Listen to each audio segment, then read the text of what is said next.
Since the 1930s, Mexican-American students have had to face an education system that wanted to Americanize them, segregate them, and prepare them for vocational jobs. Mexican-American students were placed in vocational or industrial arts rather than college preparatory courses because they were not expected to continue on to higher education. Students were set low expectations before even given the opportunity to show their capabilities. Some even claimed they were unintelligent and unmotivated, and did not encourage dropouts to return to school. Instead, they encouraged skilled labor. Segregation in schools strongly contributed to the educational inequity. Despite this, Los Angeles school officials were not concerned with the noted segregation, because according to school officials, this was a community problem, which they were not responsible for. In 1947, the Mendez family organized to fight education segregation. The case Mendez versus Westminster was a first step to a political protest against the inequities in the education system in California. The case banned separate and unequal schools.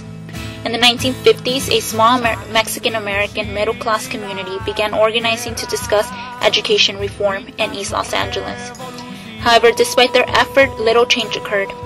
But in the 1960s, a growing concern over Mexican-American high school dropouts began to be exposed and recognized. In 1960, the average dropout rate for 36 high schools in Los Angeles was 11%, while for the 6 minority schools, it ranged from twice to 3 times as many. In the early 1960s, Ruben Salazar, a prominent Los Angeles Times journalist, followed the Chicano community and educational crisis. In his article, Civic Leaders Troubled by School Dropouts, Salazar explains that Mexican Americans had the highest dropout rate out of any other group in Los Angeles. He gives us the story of Pablo, a high school dropout who says he quit school so he could work, but the reasons were more complicated. Pablo says, "What has algebra got to do with me? To me, algebra always seemed to belong to the gringo world." To Pablo, the curriculum was irrelevant because it belonged to the gringo world, which he could not connect with. Pablo could not see his reflection in that algebra book. Instead, he saw a world that he did not belong to, which pushed him to leave school.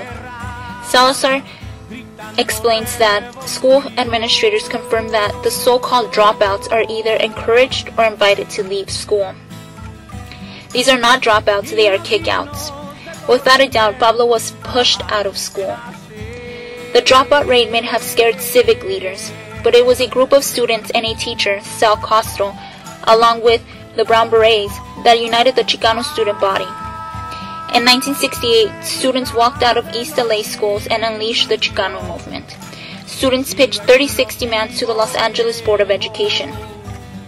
A critical demand was that textbooks and curriculum should be revised to show Mexican contributions to society, to show injustices that they have suffered, and to concentrate on the Mexican folklore. Students knew that culturally relevant curriculum was an important component in their education.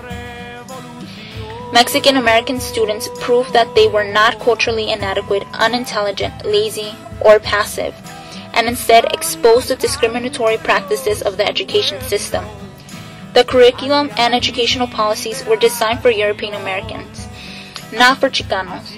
Consequently, many Chicano students drop out of high school since the high school system was designed to rid them of their culture and immerse them into white middle-class culture. Transiency continues to be a huge problem in regards to high school dropout rates. A school administrator was quoted saying, "Our board policy is that any individual who is sufficient troublemaker so that he keeps others from learning must sometimes be sacrificed for the benefit of the class." But how many sacrifices were needed to fulfill this? And who was a troublemaker? If the combined transfers and dropouts approximate the average total enrollment in the school, there must be something wrong with the definition of a troublemaker. Students are deemed troublemakers and either removed from the classroom or removed from the school. These are not dropouts, they are kickouts. They are pushed out of school. Teachers and school officials find themselves blaming the Mexican-American community in order to justify the high dropout rate. However, the community cannot be blamed for the inadequacy of the education system. Mexican-American culture has been defined as deficient and as not providing the skills to succeed in school. Instead of looking closely at the school system for its damaging effects on Mexican Americans, the damaging culture theory is used to explain Mexican American failure in schools, such as the dropout rate. However, studies have shown that Mexican American culture, instead of hindering students, helps students do better academically and overall in life. Mexican American culture is not deficient. On the contrary, it helps students do better in school. Schools should be creating an additive curriculum instead of a subtractive one. Student engagement has been connected with dropping out. But if students are not given relevant curriculum, this lack of engagement is caused by the school's failure to provide them with an additive curriculum and lack of authentic caring. Schools fail to engage students, consequently actively pushing students out. School mobility has also been attributed to high school dropout rates. However, if Chicano students are experiencing school mobility by changing schools because of involuntary withdrawal due to low grades, poor attendance, misbehavior, expulsions, or forced transfers, then the dropout rate should be attributed to school policies. Family background and parental involvement have also been connected to dropout rates. However, this may be oversimplified and instead be ignoring other factors that contribute to educational inequity, such as discriminatory practices.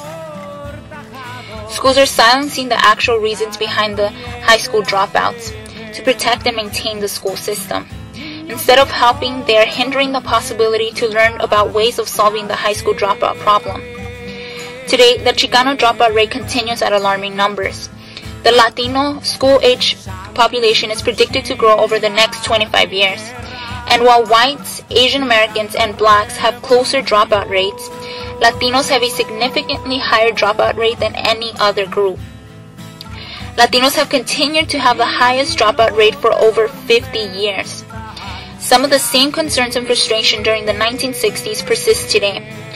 Racial segregation in schools, high Latino dropout rates, underrepresentation in higher education, lack of relevant curriculum, school policies that push out students still exist today, demonstrating the urgency for educational reformers and for us to act.